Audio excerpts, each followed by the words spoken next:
Tonight, we're privileged to have with us Scotty Borlace. Of course, he's the man who actually won Brisbane the flag, but Scotty started off at Norwood, 98 to 2009, 177 games for Norwood, 169 games, debuted against South, Nord Life member, best and fairest 2004-2006, Foss Williams medal in 2005, advertised the team of the year 2002, 2004, 2005, couple of state games, state captain in 2006, and of course the McCallum medal in 97. Also been involved with Brisbane to his immense credit since 2012 in a variety of roles, mainly the development area, but we'll cover all of that. Welcome aboard, Borlace. How are you, mate? Thanks for having me, guys. How are you? Absolute pleasure, mate. Like we do with most of our guests, and we sort of like to get a bit of a background info as to where you started your sort of juniors and, you know, school footy and bits and pieces like that, and we'll go from there. Yeah, absolutely. So I guess I was living in Kadina on the York Peninsula early days, and then when I was 5 years old, my parents decided that there was going to be more opportunities in Adelaide, so they moved our family to Adelaide. We started off in the North Adelaide zone, and early days I was actually going to some North Adelaide development squad sessions, but my school was in the Nord zone, so I was actually going to both. So I was sort of not really sure what was going on early days. I was going to North and Nord development squad trainings, but then as we sort of went through a little bit further with the juniors and I'll butt in there, Scotty. Yeah. So Scotty went to Padare, and there was a lighting school carnival. You would have in year 8, and Peter Ernavicius was the main teacher, and I'm pretty sure it was at Banksia Park. Anyway, Pete comes up to me before the carnival and goes, "Right, Malcolm, you're the senior umpire today. You pick the best player for the carnival. It's a prestigious award, all along those lines. You know, take it seriously, right?" And I reckon they were like 12-minute halves, whatever, you know, because we played all day. The first game was at 9 o'clock, and Peter watched one of the other games, and he wandered over to me after that, and I said, "I've picked the best player award out." And he goes, "Malcolm, I want you to take it more seriously than that." You know, I said, "Just watch Padare play the next game." And he comes out to me after that game. "Yeah, okay, Malcolm, I see your point. Yep, not a problem." Yeah, as I mentioned to you, Malcolm, I didn't play a lot of school footy. Obviously, Padare not being in the private school system as such, and I did have opportunities to potentially go to some of the bigger private schools, but for me, that was going to take away that ability to play for Norwood. So I made the choice to stay at Padare, which was a great school, and it meant that I could, you know, rather than play school footy, I could play my footy at Norwood growing up. Were you involved with some of the development squads there at Norwood? Yeah. So all the way through. So I think it was around under 15s. I think Norwood had to make a choice because I was still living in the North Adelaide zone. I think Norwood had to pay some sort of it would have been the $2,000 fee. Yep. Yeah. And I know there's a couple other guys that are in that same category. I think you could do it for 1 or 2, maybe 3 players a year. Yeah, I think it was 2, I reckon. Yep. Yeah, that rings a bell. So, I was lucky enough that Norwood wanted to do that, and then so, you know, went through the 15s, played obviously 17s in 97.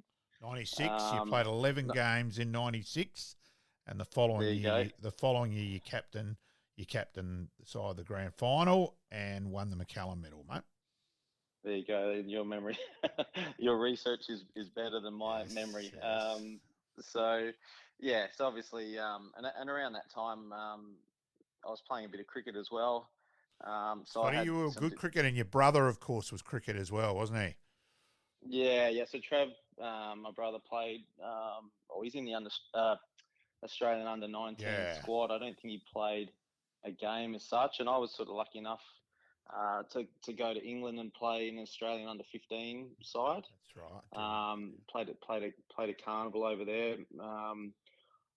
That was, to be honest, that was one of the first times I realised that, hang on, there's some pretty good cricketers going around, and they're at another level, some of the players over there. So shortly after that, when I was captaining Norwood in the 17s and winning them, won the McCullum medal and all that it started to, and I was enjoying footy more. It started to almost make the decision for me. And I was loving obviously playing footy at a great club like Norwood. And I remember watching Norwood when I was younger and thinking that was just so far away, so hard to do, and to actually get that opportunity was a dream come true for me at the time. Who was coaching you at Norwood back then in the 17s? 17s, we had Todd Barabbas. Yep. Oh, yes. Back then. Yep.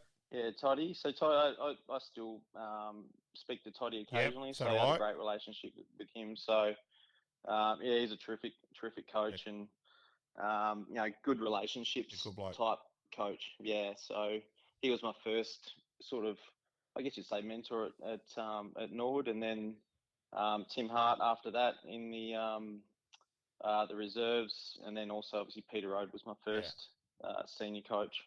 And did you spend time at Did I read at Modbury for a short period of time during your underage? Yep. Yeah, I probably skipped that. Yeah, early days. Was at Modbury Footy Club. I think I played 100 games there actually. So again, a great part of the footy journey. Being involved in a footy club like that, a local club, and a real community club. It was a big part of our growing up. You play a game of footy, then you're still kicking the footy for the rest of the afternoon. So certainly a big influence on my career in the end. And so you debuted in 98. What's your memories of your debut against South, mate? Was that still in your under-17s year that you debuted? No. So I skipped. I didn't play 19s. I think I was one of the youngest to play debut for Norwood. I think I was 17 at the time. Yeah. My memories are big bodies, fast. It was I remember I think I was playing on Nathan Genovese, who was trying to make my life hell.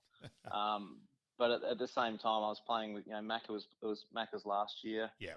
If anyone was, I remember being at one of the bottom of the pack at one contest, and they piled on top of me, and then Macca just comes and just drags people off me, and and I grew up watching Macca as well. Yeah. So to actually be able to share the field with him was again a real dream come true for me. So but yeah, there was just some absolute quality players playing then that they won the flag in '97. So still a lot of really good players that were playing in that time. So that great memories. I think I played 6 or 7 games in that first year. I played a fair bit of 99 and then got dropped for the grand final.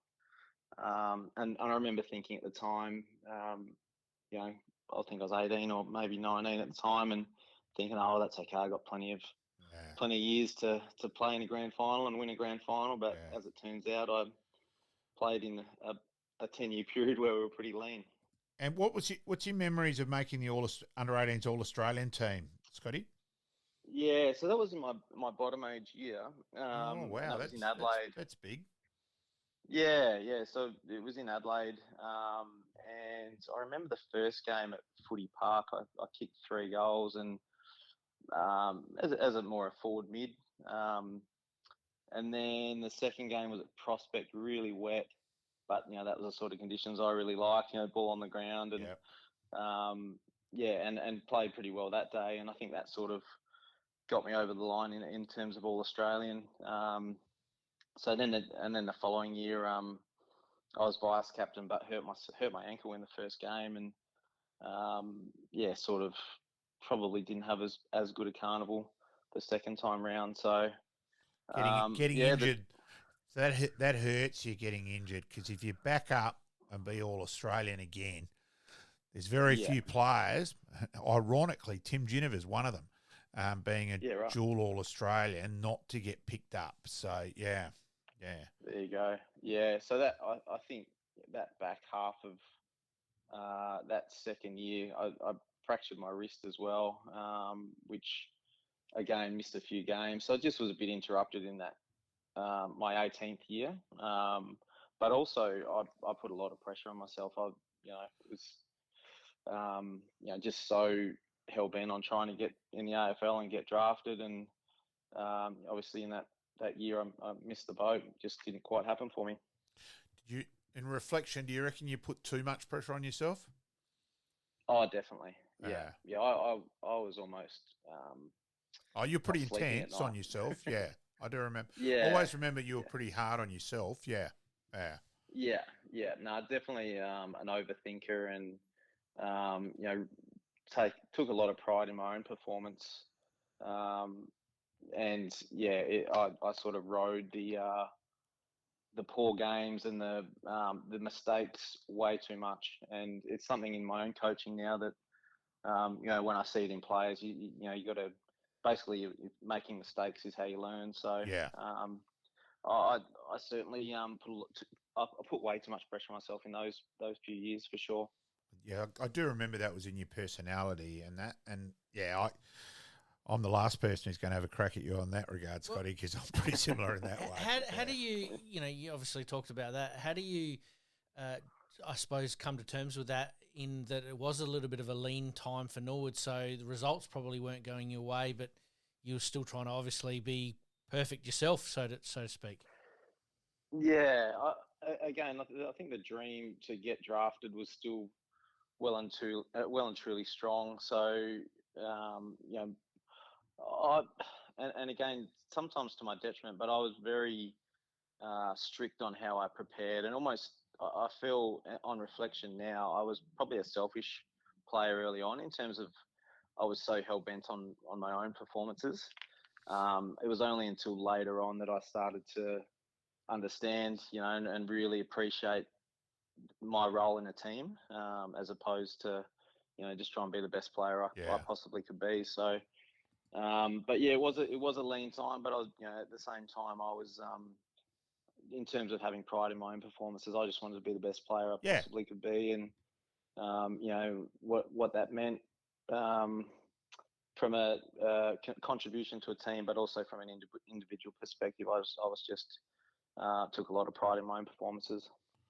Nothing wrong with that, mate. No, exactly. No. I always admired how professional and fanatical you were, and especially because that time where we were struggling at Norwood, where, let's be honest, not every player was as disciplined and that side of things. So as a supporter, and probably someone a bit more than a supporter, probably a bit in the know a bit more as well, but I really appreciated that. Hey, this guy's fair income where some weren't. So yeah. Yeah, and I was really lucky around that time as well. We had James Gallagher and Dawsey and Bounty and Barter, and we were all really professional as well, and pushed each other along. So and we grew up basically together, playing together, and we all the way along we were trying to almost competitive with each other, but trying to get the best out of it. Gags was similar in that way. Gags was too hard on himself, and that as well. No, he could definitely be like that. Oh yeah, and forget to put his gear on, running out on the ground because he was worried about everyone else. That was always the humour amongst the players. Wow. Yeah, he forgot to put his Guernsey on a couple of times, Gags. Yeah. But I mean, that's the beauty of Gags. He had that professionalism, but he also had that ability to care wholeheartedly about the team as well. Yeah. So, I admired Gags for that. Bloody oath. So you played your 50th. You become a regular in 2000. In 2001, you played every game, and that. So 2002 though, it's got to be memorable that you played games and runner up to Beefy in the best and fairest, mate. Yeah, no, that again, that was probably when I started to be more consistent as a player and start to feel like I belonged at the level. It took a little while just to get the confidence and the maturity to be able to compete week in, week out. Sometimes you can play a good game when you're young, but to have that consistency to back up each week is a little bit more difficult. And I sort of just worked out what I needed to do to be a consistent player that year. So, I really enjoyed that year with Beefy, and we worked really well together in the midfield. So, you know, and I learned a lot from Brett James as a player and as a person as well. Yep. So just go through some of the players that you played through back in that era. You've already mentioned that Macca was there, Gags was there. You know, who else was sort of floating about there that you were able to, I suppose, model your game on, and who did you model your game on initially at Norwood? Yeah, well, at the very start, Anthony Harvey was, you know, was one that I looked up to, and even at training, tried to, because he was very professional, super hard runner. Yep. So we used to do these circle work drills where, you know, you pair up and try and it's basically running in pairs, and it's a conditioning drill as well. But I always tried to pair up with him and just see where he ran and how hard he ran. And but he was one that he was a super player that great player, Sir Anthony. Yeah. At different times had injury concerns, but he was definitely one early days that I really looked up to in terms of the way that he went about it. I mentioned Brett James. You know, he's obviously a star for us, and you know, super clean and good with his hands and smart, which, you know, again, just learned so much from him.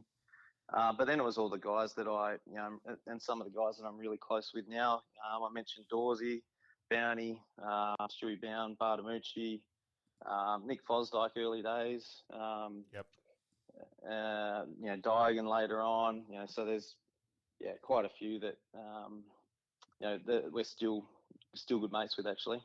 Oh, well, that's three we've got out of that group on the show. There's Yep. still a few more. Yep. You might gather the show does have a Nord flavour at times, but Scotty, because that's like who it, everyone I know, Yeah. that sort of thing. So, being Port Power, you got rookie listed by Port in 2003. What was, and also you're unlucky you got injured during that year, but what was that experience like at Port? Did you think you were a chance with them at any time in 03? Well, early in the year, I was actually going pretty well and playing pretty well, and Josh Franco did his knee early on, and there was some talk that, you know, maybe they would promote me from the rookie list at the time to potentially get a game. But yeah, the team at the time at Port was just unbelievable as well. I think they ended up losing the prelim, but it was a great team. I learned a lot in terms of.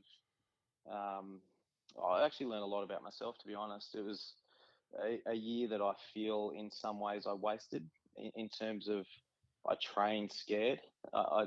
And again, maybe the coaches had a little bit to do with it, but I was just so frightened of making mistakes. So I think that in hindsight, if I had the opportunity again, I would just be more fearless and just try things at training and have a bit more of a crack. Because I was sort of you know, you think if there's a lane or a line, you know, you sneak to the back and all that sort of stuff. So yeah, that was probably my biggest regret from that particular year. And even though I felt once the games started, I could compete and challenge, you know, against those guys. I just don't think I gave myself the best opportunity for that year. And again, I mentioned before in terms of my own coaching now, and we encourage our players to make mistakes and have a crack and try things, because that's the way that you get better and that's the way that you improve and learn.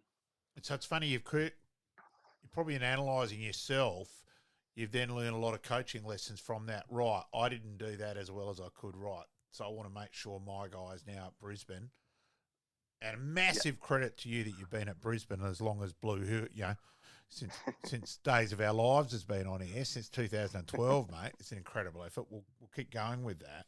But it's obvious there that you apply a lot of your own experiences and learnings to then teach. Yeah. That perfectionism. And I think development coaching is just such an important role at an AFL club I always find it amusing where people just immediately just look back at past drafts and cane the clubs, you didn't draft well. Hang on, that also may have been not good enough development coaching as well to get that person to get to the best of their potential and ability. So, I'm red hot on that. So. Liking this podcast? Please like, rate, and subscribe.